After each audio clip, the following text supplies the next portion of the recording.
Shalom, ndabaramukije cyane. Ndabaye ikaze mu kiganiro cy'ijambo ry'umunsi. Ubuntu bwa Kristo Yesu bushishikare kuganza mu mitima yanyu.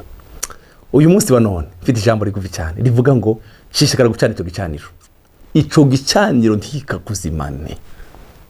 Igicaniro ntikikakuzimane. Wewe uri kuranumviriza. Igicaniro ntikikakuzimane. Dusome mu gitabo cy'Abalewi.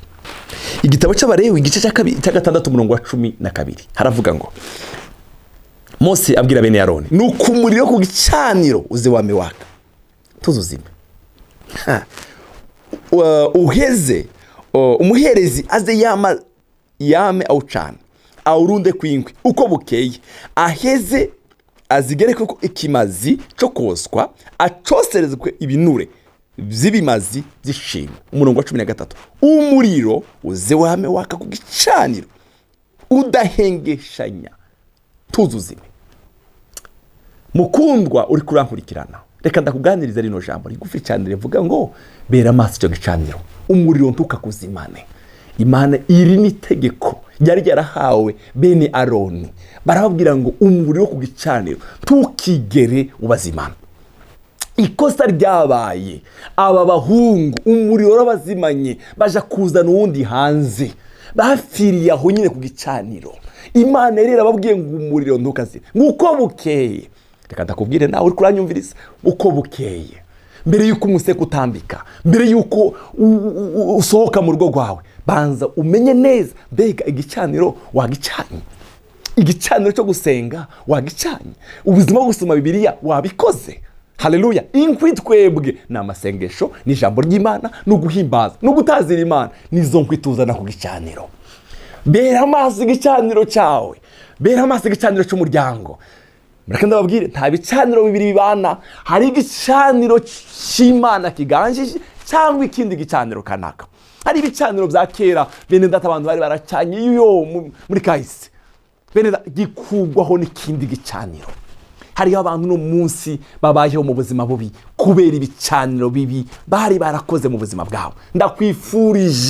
Ndakwifurije guhaguruka ugacana igicaniro cyawe. Mureke mbabwire inkuru nziza nakuye hano.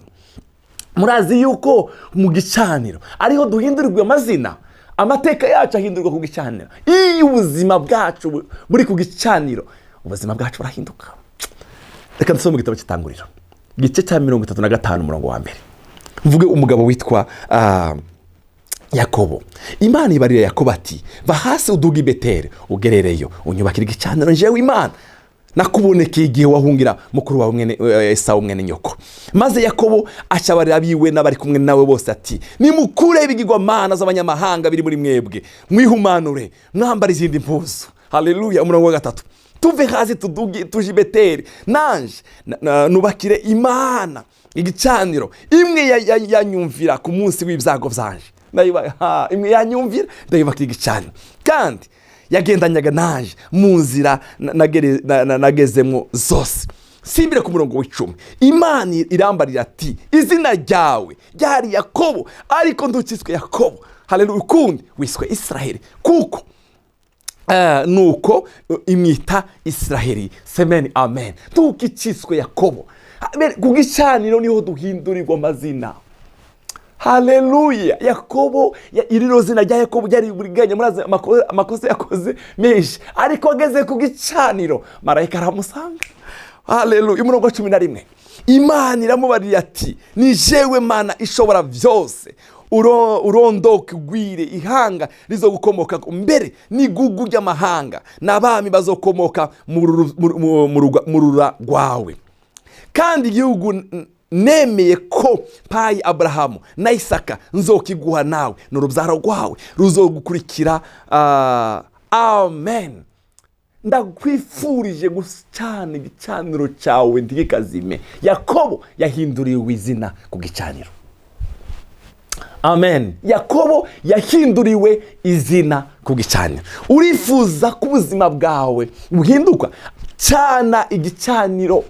Salomo yahawe ubwenge, yaduze ku gicaniro. Urakeneye ubuzima buhindutse? Ndakwifurije gutura ku gicaniro. bera amaso igicaniro cyawe, umuriro ntukazime. Ana yaherewe umwana hehe ku gicaniro cy'ishiro, uko yaduga umwaka uko utashe, hari kwenyegeza igicaniro, ubuzima bwe bwarahindutse. Semeni amen. Ndakwifurije ubuzima gusenga, igicaniro cyawe ntikikazime, ukibere maso uko bukeye. Uzana inkwi ushireko, haleluya. Uko bukeye zana amasengesho, zana ijambo, ririmbira umwami, ziririmbira umwami. Bene Aroni bagize ikibazo gikomeye. Kubera iki? Kubera ko batabereye maso igicaniro. Bera maso igicaniro, bera maso igicaniro cyo mu rugo rwawe. Nimba utaragifise, gira igicaniro. Iwawe haboneka ubwiza bw'Imana, iwawe haboneka igicaniro cy'ijuru. Ari ahantu ugendera ahantu ukumva Imana ntayo, iwawe agomba kuba igicaniro cy'ijuru. Semeni amen.